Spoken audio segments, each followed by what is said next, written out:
마태복음에도 있고 사복음서에도 있습니다만은 전체적으로 있습니다만은 예루살렘으로 들어가신 예수님께서 열매를 먹고 싶으셔서 무화과 나무에게로 갔습니다. 근데 열매가 없으셔서 그 시작길을 해결하시지 못했죠.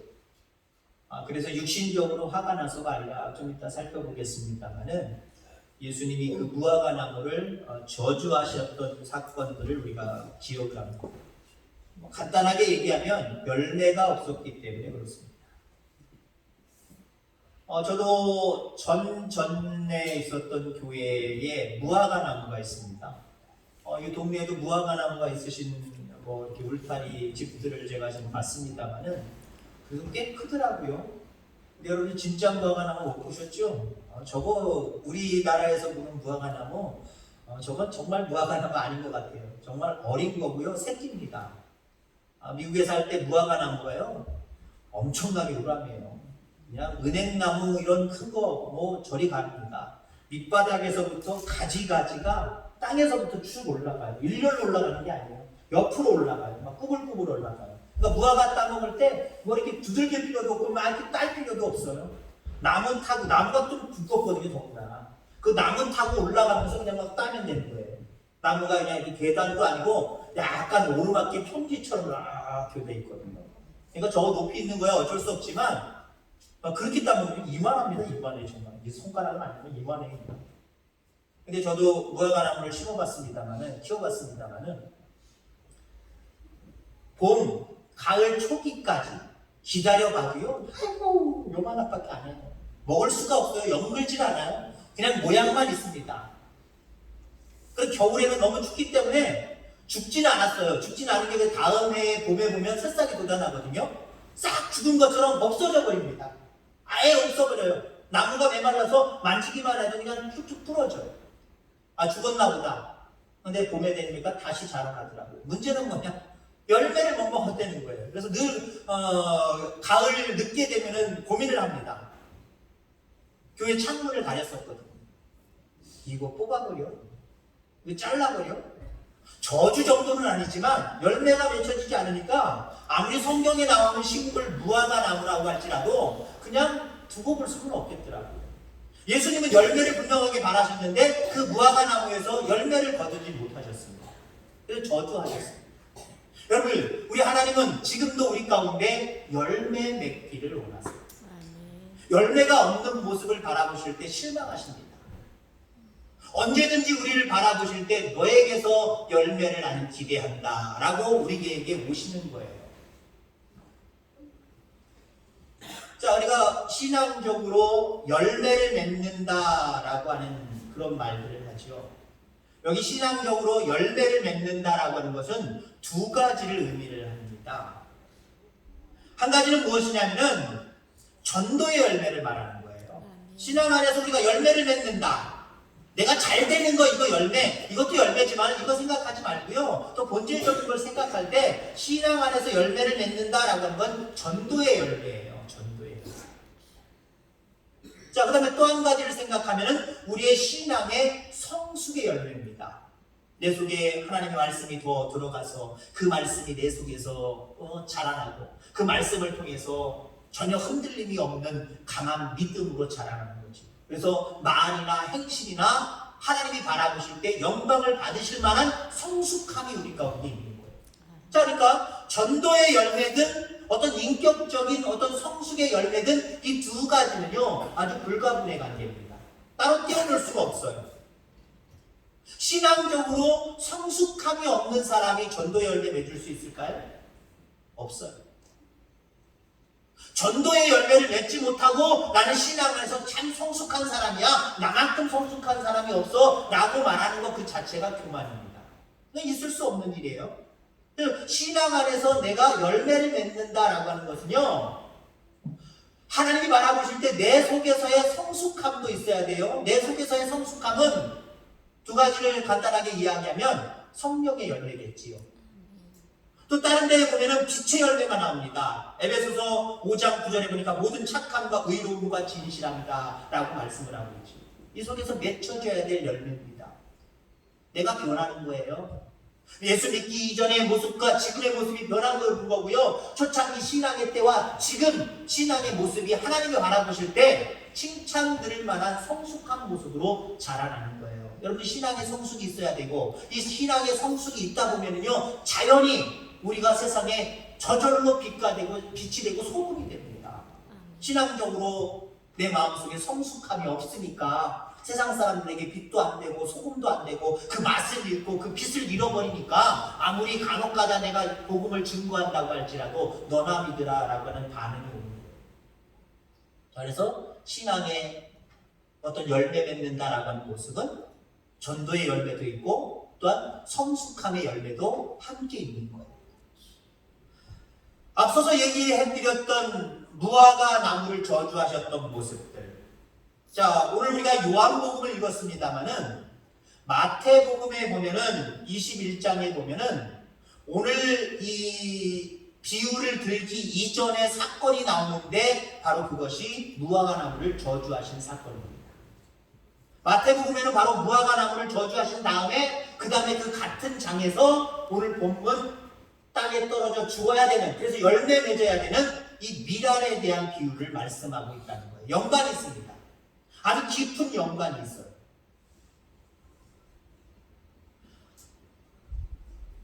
예루살렘 성전에 오셔서 예루살렘 성전을 가만히 바라보니까 너무 말이 아니에요.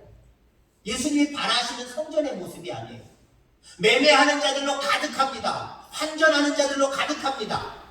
짐승을 팔고 세를 받고 또 이 세를 받기 위해서 또 돈을 바꾸고 환전하고 이런 모습으로 너무나도 교회 안이 분주합니다. 성경에 보니까 둘러보셨다라고 이야기해요. 자세하게 살펴보셨다는 거예요. 성전에 오셔서 그들의 모습들을 자세하게 관찰하셨다는 거예요. 그리고 진노하십니다. 대노하십니다.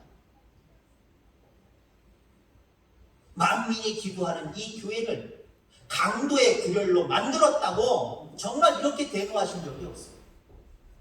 상을 뒤집어 엎으면서 그들에게 대단히 노하시는 모습을 바라보게 되죠.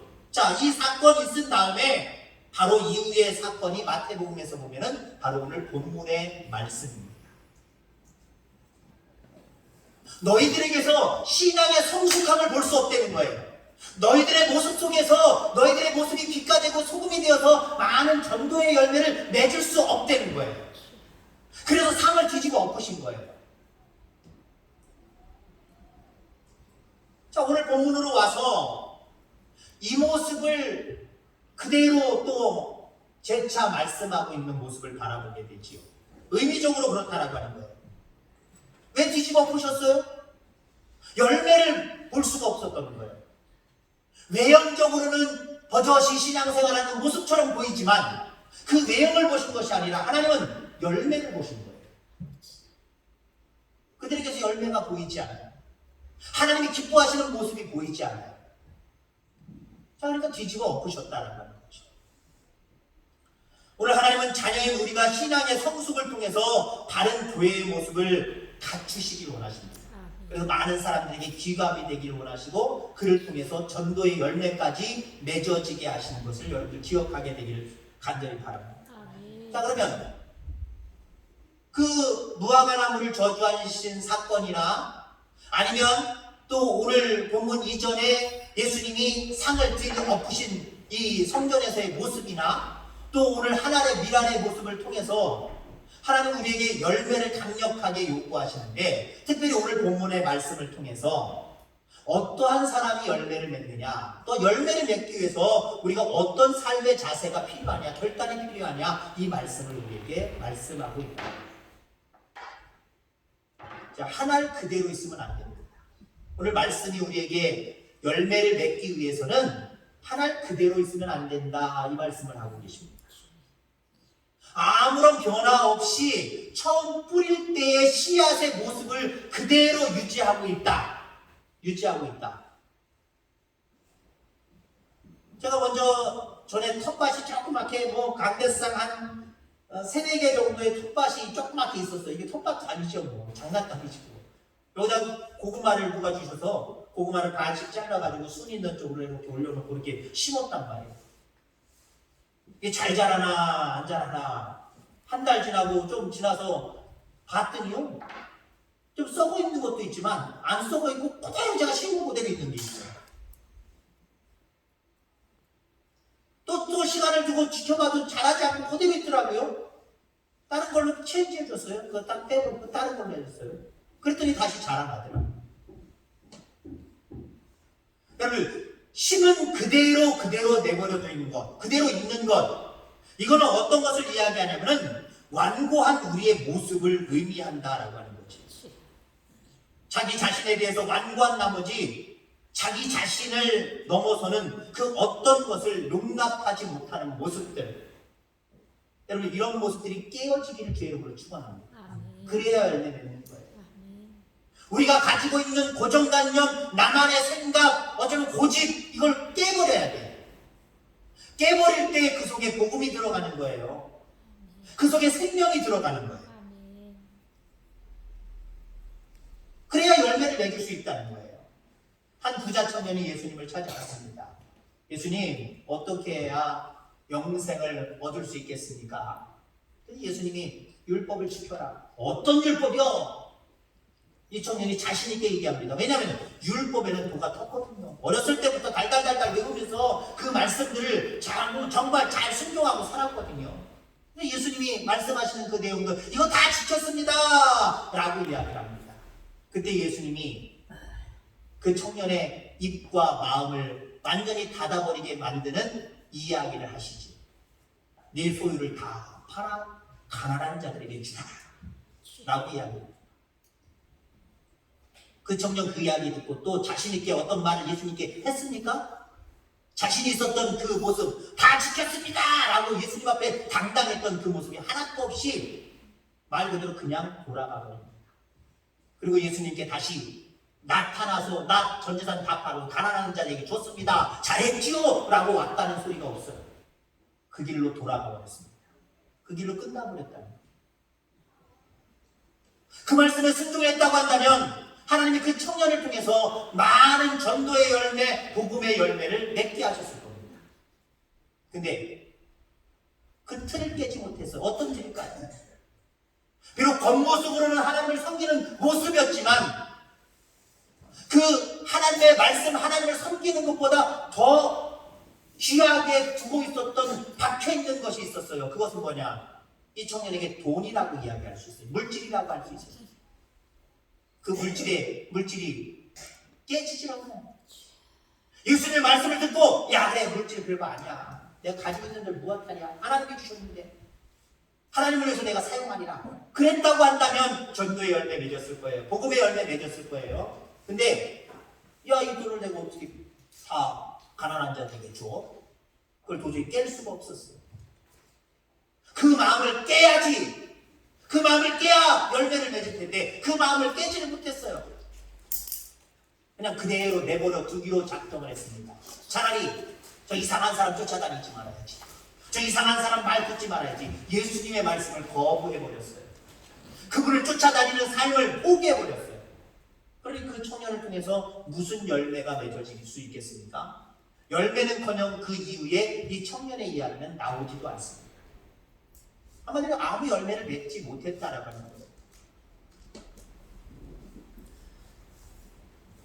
겉으로는 율법을 잘 지키고 하나님이 기뻐하시는 일을 많이 한 것처럼 보였습니다. 그러나 그에게 재물은 포기하고 싶지 않는 큰 것이었어요. 복음보다도 더 큰 것이었어요. 이게 깨져야 됩니다. 이게 그대로 있으면요 열매 맺지 못해요. 열매 맺지 못하게 하는 우리 속에 있는 모든 자아들과 세상의 여러 가지 생각들, 때로는 복음을 위해서 깨시길 바랍니다. 열매를 맺기 위해서 깰 수 있는 결단이 저와 여러분들 가운데 있어지게 되기를 주의 이름으로 축원합니다. 우리 자신 속에도 이 청년처럼 변하지 않으려고 완고하게 붙들고 있는 그 무엇이 아마 다 있을 거예요. 한두 가지가 아니라 여러 가지가 있을 겁니다. 이것들이 깨져야, 이것들이 변해야 열매 맺을 수 있는 거예요. 뿌린 그대로 있으면 아무 열매 맺히지 않아요. 그게 깨져버려야 됩니다. 형태가 흐트러져 버려야 됩니다. 껍데기가 벗겨져서 뭔가 새로운 변화가 있어야 됩니다. 열매를 맺기 위해서 여러분들이 고집하고 있는 그 무엇이 있다고 한다면 깰 수 있는 결단이 저와 여러분들 가운데 있게 되기를 주의 이름으로 축원합니다. 자, 껍질을 깨야 되는데 껍질만 깬다고 해서 되는 게 아니더라고요. 뭉그러져야 됩니다. 썩어야 됩니다. 그래서 그 썩음을 통해서 씨앗에 자양분을 공급해 줘야 된다는 거죠. 자양분을 공급해 줘야 돼요. 그 거꾸로 물을 흘러서 가는 게 이게 송어인가요? 송어죠? 연어? 아, 죄송합니다. 연어 보세요. 알 낳고, 뭐 송어도 마찬가지고 알 낳고요. 자식들에게 자기의 살을 그냥 줘버려요. 영리에서 올라온 것도 힘들고, 그러면서 자리 잡아서 아이들 그 출생하는 것도 힘들게 그렇게 알을 낳지만, 그냥 자식들에게 자기의 살을 그냥 줘버려요. 여러분, 씨도 마찬가지입니다. 하나님의 미랄도 마찬가지예요. 껍데기를 깨야 되지만 껍데기 깨는 것으로 끝나는 것이 아니라 썩어 뭉그러져야 돼요. 무엇을 위해서? 새로운 순을 위해서, 새로운 새싹을 위해서, 열매 맺기 위해서 그렇다라고 하는 거죠. 여러분, 바울이 복음의 열매를 맺기 위해서 어떠한 일들을 감당했습니까? 고린도후서 11장 뒷부분에 보면은 그가 사역을 하면서 겪은 일들을 요약을 하고 있어요. 그 모습을 보니까 옥에 갇히기도 하고 40에 하나 감한 매를 5번이나 맞기도 하고 3번 태장을 맞기도 하고 한 번 돌에 맞아 죽을 뻔한 위기도 있었고 배를 타고 가다가 3번 파선하기도 하고. 왜 그랬어요? 복음의 열매 맺기 위해서 스스로 그 길을 걸어간 거예요.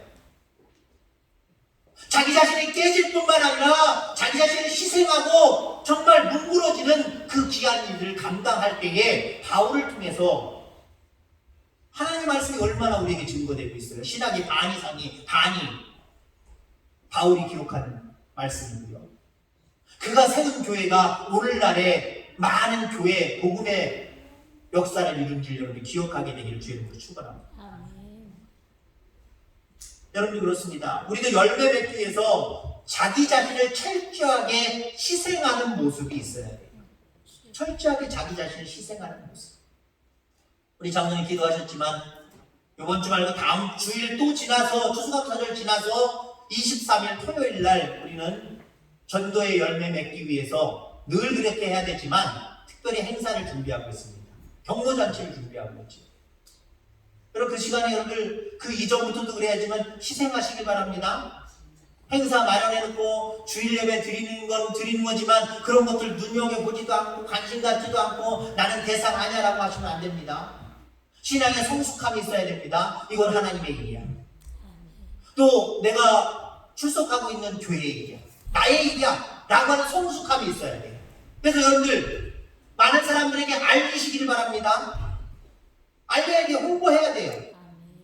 이따 예배 마치고 여러분들에게 초대장을 일단 두 부 정도씩을 드릴 겁니다. 봉투에다가 2인분에 넣어서 이렇게 해놨거든요. 초대장 여러분이 전도하고 싶은 대상자들. 제가 장로님들이나 또 함께 일하시는 분들이랑 마을회관이라든가 지나다니면서 또 이렇게 뵈는 분들한테는 전도를 할 겁니다만은 여러분들 이거 2부 정도 2장, 2장, 2봉투씩 가져가셔서 전도하시는데 마을에 가져가지 마시고요. 저희가 그건 알아서 할 거고요. 여러분들이 정말 전도 대상자로 삼고 싶은 그런 분들이 있죠. 기도하고 계셨던 분. 2분 정도만 이번 주에 주시고요. 다음 주에 또 만들어 볼 거예요. 아직 한 주만 남았잖아요.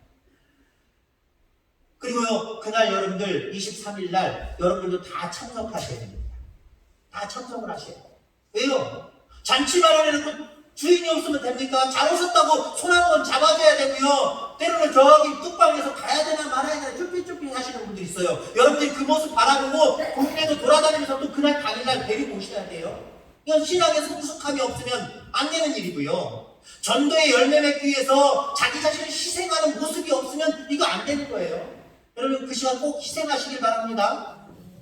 그래서 한 영혼이라도 결단하고 믿는 계기가 된다고 한다면 얼마나 하나님 기뻐하시겠습니까? 서두에게도 얘기했지만 하나님은 열매 맺는 걸 기뻐하시거든요. 열매 맺는 걸 기뻐하시거든요. 여러분 신앙적으로 성숙하셨습니까? 앞서도 얘기했지만 무엇으로 증명하시겠습니까? 전도의 열매가 맺혀져야 돼요. 전도의 열매가 없는 내 신앙적인 성숙함 자기 스스로 고백하고 확신해도 하나님 인정하지 않으세요. 야, 네가 신앙적으로 성숙했다고 한다면 성령의 열매를 가지고 있고 빛의 열매를 네가 가지고 있고 소유하고 있다고 한다면 전도의 열매 맺혀져야지. 그게 없는데 나는 인정 못하겠다. 하나님 그렇게 말씀하시고 여러분 사실 희생할 수 있게 되기를 주의 이름으로 축원합니다. 자, 중요한 것은요 23절에 보니까 인자가 영광을 얻을 때가 왔도다 라고 이야기를 합니다. 그리고 제자들에게 하나의 밀 아래에 대해서 말씀을 하고 계시다는 거죠. 결국 이것은 십자가를 바라보시면서 하신 말씀입니다. 여러분 예수님이 십자가에 달리실 만한 이유가 있으셨습니까? 전혀 없으셨습니다. 우리의 죄와 허물을 대신 담당하고 대신 죽으신 이유가 있으셨습니까? 하나도 없으셨습니다. 그리고 역설적으로 이야기하면 그분이 우리의 죄를 위해서 대신 제물이 되었다라고 하는 것은 제물은요 흠이 없어야 돼요. 제물은 흠이 없어야 돼요. 그럼 예수님은 흠이 없으시다는 걸 증명하는 거거든요. 아무 흠이 없으세요. 아무 죄가 없으세요. 그분이 십자가에 달려 들어가실 만한 이유가 하나도 없으십니다. 그러나 그분은 우리를 위해서 자기 목숨까지 희생하셨습니다. 우리가 복음으로 하나님을 믿는 하나님 자녀가 되는 그 권세를 누리도록 그 길을 우리에게 열어놓으셨어요. 십자가의 길을 열어가셨어요. 정말 죽기까지 사랑하셨고 죽기까지 완전히 자기를 비우시면서까지 우리를 복음의 세계로 인도하신 줄 여러분들이 기억하길 주의 이름으로 축원합니다.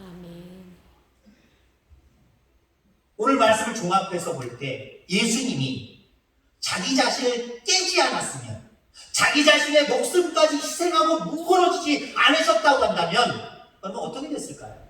저와 여러분들 어떻게 됐을까요? 하나님의 자녀로서 이 기쁨, 이 평안 누리고 살아갈 수 있었을까요? 없습니다. 없습니다. 아무 소망 없이 죄인의 모습으로 살다가 영원히 형벌받는 지옥의 형벌 받을 수밖에 없는 아주 불쌍하디 불쌍한 그런 모습이 우리의 모습일 겁니다. 그런데 주님이 기꺼이 자기 자신을 깰 뿐만 아니라 그리고 희생하시면서까지 뭉그러지면서까지 하나님의 미랄이 뭉그러지면서 자양분을 주어서 새로운 순이 돋듯이 우리를 살리시려고 오늘 제가 기도하면서 우리 하나님이 가난해지시면서 우리를 부유하게 하셨다라고 하는 성경 말씀을 공독해 줬죠. 본인이 직접 죽으시면서 가난해지시면서 핍박받으시면서 십자가 지시면서 우리에게 새로운 생명을 허락해 주셨습니다. 자, 자기 자신을 깬다라고 하는 게 뭐예요? 종합해서 얘기하는 거예요. 하나님이 그의 아들을 땅으로 보내셨습니다. 그리고 너는 모든 죄인들을 위해서 네가 십자가 지고 가야 된다 라고 말씀해 주셨습니다. 근데 예수님의 고정관념, 예수님의 깊은 자기만의 생각은 십자가 내가 왜 지냐는 거예요. 질 수 없다는 거죠. 내가 무슨 죄인인가? 왜 저 추악한 죄인들을 위해서 사람들을 위해서 내가 왜 십자가 지어야 되는가? 예수님은 지기 싫으셨습니다. 그래서 지기 싫다고 하나님 앞에 기도하기까지 했어요. 그런데 예수님은 자기 자신을 깼습니다. 나의 원대로 마옵시고 아버지의 원대로 되기를. 를 먼저 깨야 됩니다. 여러분들이 고정적으로 먼저 생각하는 말씀보다 복음보다 여러분들 위주로 생각했던 그 모든 모습들, 고집들 깨셔야 됩니다. 그리고 복음을 그대로 받아들이실 수 있어야 됩니다. 예수님은 깨셨고요. 뿐만 아니라 자기를 희생하면서까지 그렇게 썩으셨기 때문에 죽으셨기 때문에 오늘 우리가 하나님의 자녀가 된 줄 믿습니다. 하나님 그와 같은 모습을 예수님과 똑같은 모습은 아닐지라도 흉내내는 정도의 작은 모습이라고 할지라도 오늘 우리에게 요구하십니다. 왜? 우리가 하나님 앞에 영광 돌리기 위해서 지음받았잖아요. 하나님 앞에 영광 돌린다라고 하는 말을 다시 다른 말로 비유하면요 우리가 하나님 앞에 열매를 드리는 거예요. 그래야 하나님 영광 받으신 거거든요. 하나님이 가장 기뻐하는 거에 뭔데요? 어두운 가운데 있는 자들을 밝은 빛으로 인도하는 것, 이것을 하나님은 기대하시고 이것을 가장 기뻐하신다고 구약에 말씀하고 있죠. 그렇습니다. 우리가 신앙적으로 성숙하고 또 복음을 증거함으로 세상의 빛과 소명을 감당해서 그들을 그리스도께로 인도하는 것, 이것만큼 귀한 열매가 어디 있어요? 하나님 이것을 가장 큰 열매로 받으시는 줄 기억하시기 바랍니다. 그래서 우리에게 그런 열매를 맺기 위해서 우리에게도 요구하십니다. 깨라! 깨라! 너희 자신을 깨라! 너희가 생각하는 생각의 틀을 깨라! 너희가 생각하는 세상의 가치관, 세상의 문화, 이 틀들을 다 깨라! 라고 말씀하십니다. 그리고 나의 복음을, 나의 말씀을 들으라. 순종하라라고 말씀하십니다. 그 말씀을 받아들이는데 어떤 장애물들이 없게 되기를 주의 이름으로 축원합니다. 그 부자 청년처럼 확실하게 그것만에 대한 생각을 가지고 있어서 신앙의 틀을 깨뜨리지 못하고 하나님의 더 깊은 말씀의 세계로 가지 못하는 것처럼 여러분들 그 틀을 깨지 못하면 우리는 열매 맺지 못해요. 이제 그 틀을 깰 뿐만 아니라 어떻게 해야 돼요? 뭉그러지시기 바랍니다. 옆에 분들에게 뭉그러지시기 바랍니다. 뭉그러져야 됩니다. 썩으셔야 됩니다. 썩으셔야 됩니다. 이 보세요. 자기를 희생한다라고 하는 걸 봅니다. 여러분 복음의 열매는요, 자기를 희생하는 거예요. 여러분들 계산적으로 복음을 생각하지 마시기 바랍니다. 복음은요, 계산하면 답이 나오질 않아요. 계산하면 복음대로 살 수가 없어요. 왜요? 복음은 말 그대로 복음은 예수 그리스도잖아요. 예수 그리스도의 삶을 가만히 보세요. 미련하기 짝이 없으시죠, 그죠? 육신의 생각만으로 예수님을 조명하면 그렇게 미련할 수밖에 없어요. 왜 이렇게 미련하실까? 왜 저렇게 사셨을까? 저렇게 사는 게 뭐가 저렇게 대단한 걸까? 라고 하는 그런 모습밖에 없어요. 그런데 그분은 살아계시며 지금도 하늘 보좌에 앉으셔서 영원히 왕노릇하고 계신다. 그 발 앞에 굴복하고 복종하지 않을 그 어떤 사물과 그 어떤 존재가 이 세상에 존재하지 않는다. 여러분들 주님을 위해서 희생하시기 바랍니다. 복음을 위해서 희생할 수 있게 되기를 주의 이름으로 축원합니다. 그럴 때 우리를 통해서 신앙의 열매가 맺혀지는 거고요. 하나님은 그 모습을 기뻐하실 뿐만 아니라 말 그대로 이 모든 것까지 더해주세요. 그 밖에 나머지 것들은 하나님이 책임져 주신다는 거예요.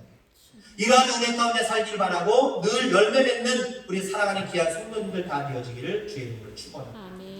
기도하겠습니다. 하나님 아버지